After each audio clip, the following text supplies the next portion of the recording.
आत्ताच आपण मुंबई पदवीधर मतदारसंघाचे शिवसेनेचे अधिकृत उमेदवार अनिल परब ॲडव्होकेट आहेत. त्यांच्या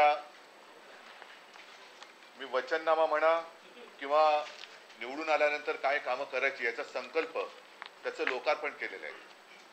या मतदारसंघाचं वैशिष्ट्य असं की इथे सर्व आणि अनिल तुम्ही माझा मतदार म्हणून उल्लेख केला त्याच्याबद्दल धन्यवाद देतो. म्हणजे माझं सर्टिफिकेट हे खरं आहे. नाही म्हणजे बाकी काय मला म्हणायचं आहे.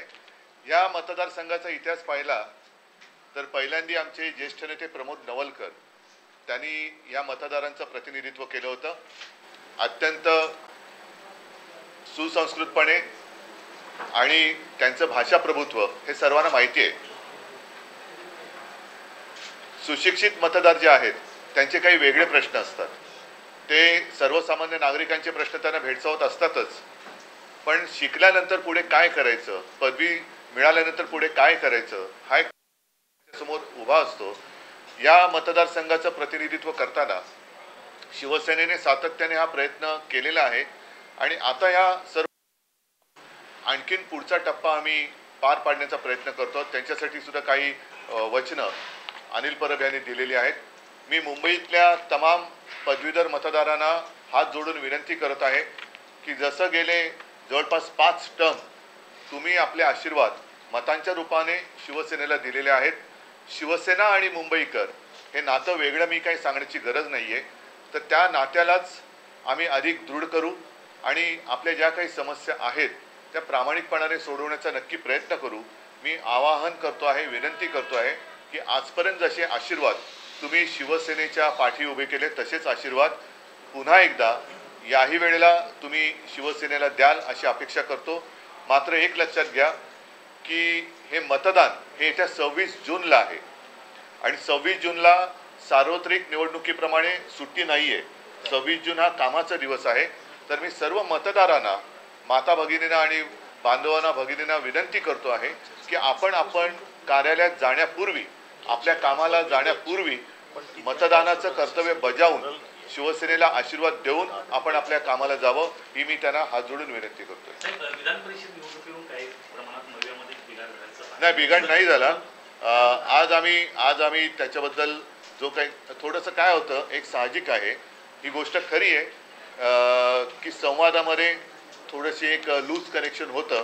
कारण मी सुद्धा निवडणूक झाल्यानंतर एक 7-8 दिवस बाहेर गेलो होतो. दरम्यानच्या काळामध्ये तारखा जवळ आल्या होत्या, त्याच्यामुळे सर्व पक्षांनी आपापले उमेदवार जाहीर केले. आज आम्ही कोकण आणि नाशिकच्या बाबतीत जसं दिल्लीतल्या काँग्रेस श्रेष्ठींनी फोन करून मलाही सांगितलं, संजय राऊतने सांगितलं, त्याच्यामुळे तो एक समझोता आम्ही करतोय. थोड्या वेळात तुम्हाला तो कळेल. हो, त्यातलं आम्ही म्हणून म्हटलं ना, कोकण आणि नाशिकमध्ये आम्ही तो समझोता तो आता थोड्या वेळात तुमच्या समोर येईल. परंतु एक पुन्हा सांगतो की निवडणूक झाल्या मी इथे नव्हतो. निवडणुकीचे अर्ज भरण्याची वेळ ही टळू नये म्हणून कधीही अर्ज न भरण्यापेक्षा अर्ज भरून ठेवलेला चांगला, म्हणून आम्ही अर्ज भरले होते. खरं आहे. नाही, मला आता त्याच्यात काही जायचं नाही खोलामध्ये. जे काय आहे मी तुमच्या समोर ठेवलेलं आहे. आजही आहेत.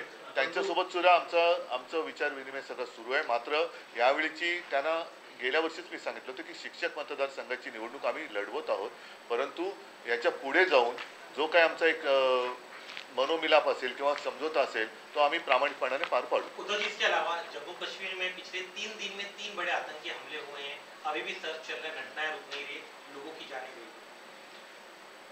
किसकी जिम्मेदारी है? अब की बार वाले कहाँ गए? अभी बार वहाँ हमले हो रहे, इसके बावजूद अब की बार वाले वहाँ जा नहीं रहे हैं. कल परसों मोहन जी भागवत उन्होंने भी कहा कि मणिपुर जल रहा है. 1 साल के बाद, खैर उन्होंने कहा तो सही, क्या अब भी प्रधानमंत्री वहाँ नहीं जाएंगे, गृहमंत्री वहाँ नहीं जाएंगे? कश्मीर तो उन्होंने पूरे चुनाव प्रचार दरमियान एक बड़ा प्रचार किया था. 370 आर्टिकल हमने निकाला. उसकी सच्चाई भी क्या है मैंने भी रखी थी सबके सामने. और हमारे जो वकील साहब हैं असीम सरोदे जी, उन्होंने भी कहा रहा था। खैर वो बात अभी नहीं करेंगे, लेकिन क्या फर्क पड़ा है कश्मीर में? जाने तो जा रही है, और ये तो व्यस्त है सरकार हमने कितने बार, तीसरी बार सरकार स्थापन किया, तो तीसरी बार स्थापन किया जरूर, लेकिन आपने अभी क्या कि पिछले कितने दिन में तीसरी बार हमला हुआ? 3 दिन में 3 हमले हुए हैं। तो जिम्मेदार कौन है? क्या अब भी मोदी जी वहां नहीं जाएंगे? कि अब भी वो बाकी जो विपक्ष, हम तो विपक्ष नहीं मानते, प्रतिपक्ष कहते हैं, उनको ही खत्म करने में अपना आनंद मनाएंगे? तो जिम्मेदारी उनकी है। अगर उनसे ये सारी बातें नहीं संभाली जाती तो फिर से प्रधानमंत्री होने का उनको कोई अधिकार नहीं है। ठीक है, अभी मोहन भागवत यांनी सांगितले की मणिपूरकडे लक्ष देणं गरजेचं आहे, तर आता काय वाटतं? नाही, मी आता म्हटलं तसं की एक वर्षभरानंतर भागवत साहेब बोलले, हे सुद्धा कमी नाही, थोडं नाही। वर्षभरानंतर मणिपूर जळते, त्याच्या झळा त्यांच्या कार्यालयापर्यंत पोहोचल्या किंवा त्या बातम्या आल्या, ही त्यांची जर का संदेशवाहक यंत्रणा असेल एक वर्ष लावणारी, तर त्यांनी ती सुधारली पाहिजे।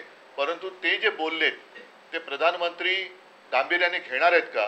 कारण निवडणुकीच्या शेवटी आपण बघितलं होतं की स्वतः भाजपचे अध्यक्ष नड्डा यांनी सांगितलं होतं की आता आम्हाला संघाची गरज नाही, आम्ही भाजप म्हणून समर्थ आहोत।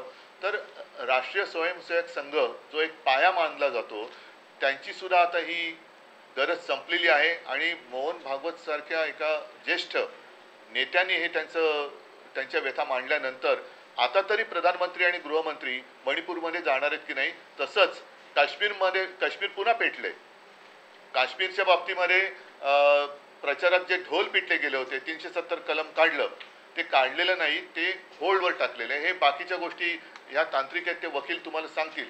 पण सातत्याने जेव्हा शपथविधीचे हे सगळे समारंभ सुरू आहेत, काल परवाकडे मोदीजीने घेतला, आज चंद्राबाबूंनी घेतली शपथ, पण तिथे लोकांचे जीव जात आहेत, मध्ये तर आपल्या सिक्युरिटी फोर्सेसवरती हल्ले झाले।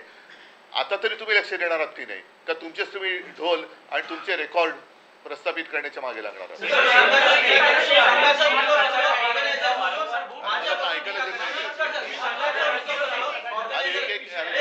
मला ऐकायलाच येत नाही।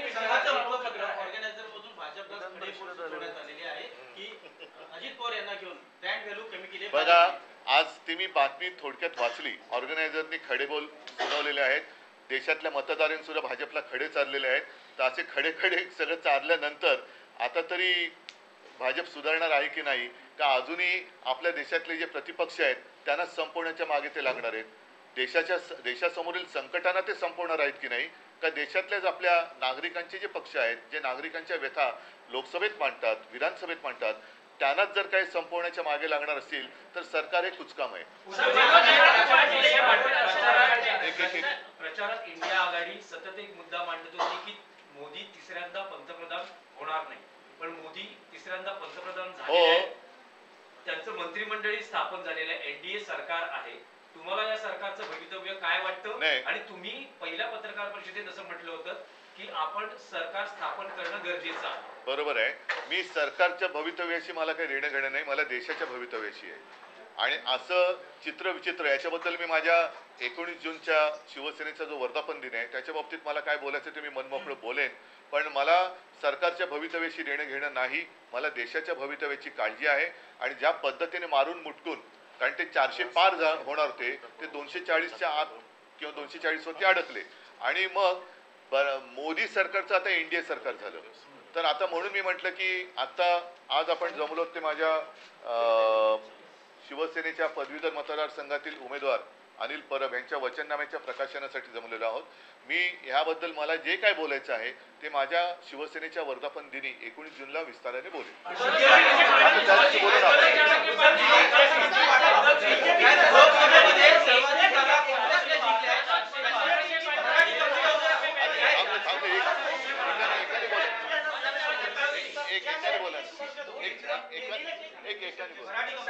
स्थापना के बाद वोट जिहाद का एक बार फिर आरोप लग रहा है। नहीं छोड़ो, मैं विस्तार से बात करूँ।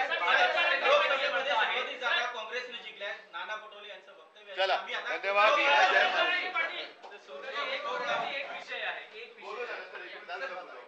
प्रकाशन उद्धव ठाकरे यांच्या हस्ते पार पडलं आणि त्यानंतर ते माध्यमांशी संवाद साधत होते.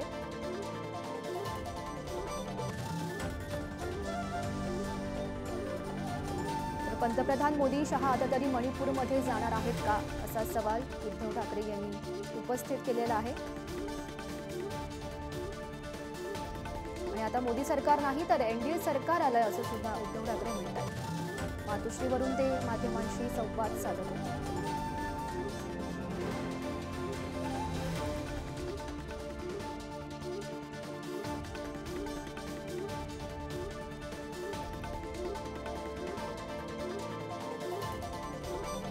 तर कलम 370 रद्द नाही, होल्डवर आहे असं सुद्धा ठाकरे म्हणतात. अनिल परब यांच्या जाहीरनाम्याचं प्रकाशन झालं आणि त्यानंतर ते माध्यमांशी संवाद साधत होते.